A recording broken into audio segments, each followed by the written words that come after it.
আমি চাই আমার মা একটু বিলাসিতা করুক।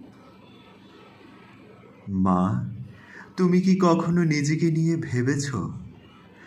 আলমারির কোনো এক কোণে পুরনো ধুবুইয়ের ভাঁজে তোমার শখগুলো আজও ঘুমিয়ে থাকে। সাঙ্গু নদীর ভোর বেলায় কাঁধে ঝুমের ক্লান্তি নিয়ে পাহাড়ের পাথুরির পথ বেয়ে তোমার পদচিহ্ন জন্ম নেয় সারাদিনের জীবন।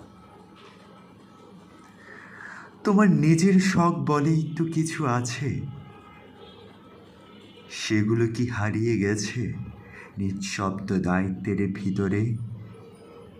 শরতের শেষের বৃষ্টির ভয়ে ধান কাটা, মধ্যরাত হতে বাজারে এসে সবজি বেচা, সন্তানের মুখে হাসি ফোটানো, এ কি তোমার নিত্য সঙ্গী বানিয়ে ফেলেছ মা?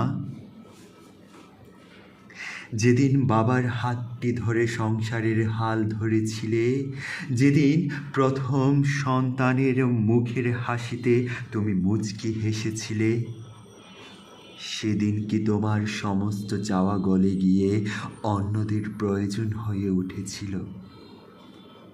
না, তবুও আমি দেখি একদিন যখন তুমি পরবে রঙিন ধুবুই, চুলে গুজে নিবেন বনফুল, মুখে মেখে নেবেন একটুখানি চন্দন, তখন তুমি কেবল আমার মা নন, তখন তুমি পাহাড়ের এক রানী।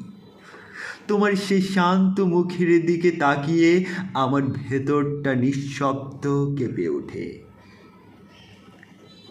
যেন বছরের প্রতিটি ত্যাগ, প্রতিটি ক্লান্তি এক ফোঁটা আলো হয়ে ফিরে আসে।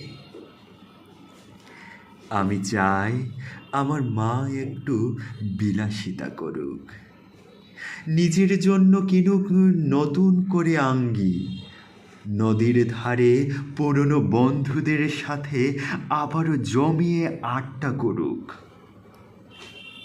শুধু নিজের জন্য কিছুটা সময় নিয়ে কাটুক, আবারও প্রাণ ভরে হাসুক।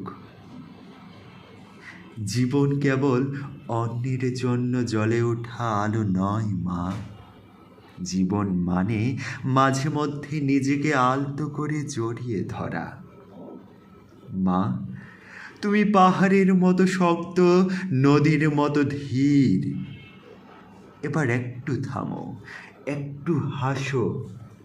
তুমি যে শুধু আমার মা নও, তুমি আমার চোখে পৃথিবীর সবচেয়ে সুন্দর ওই মানুষটি।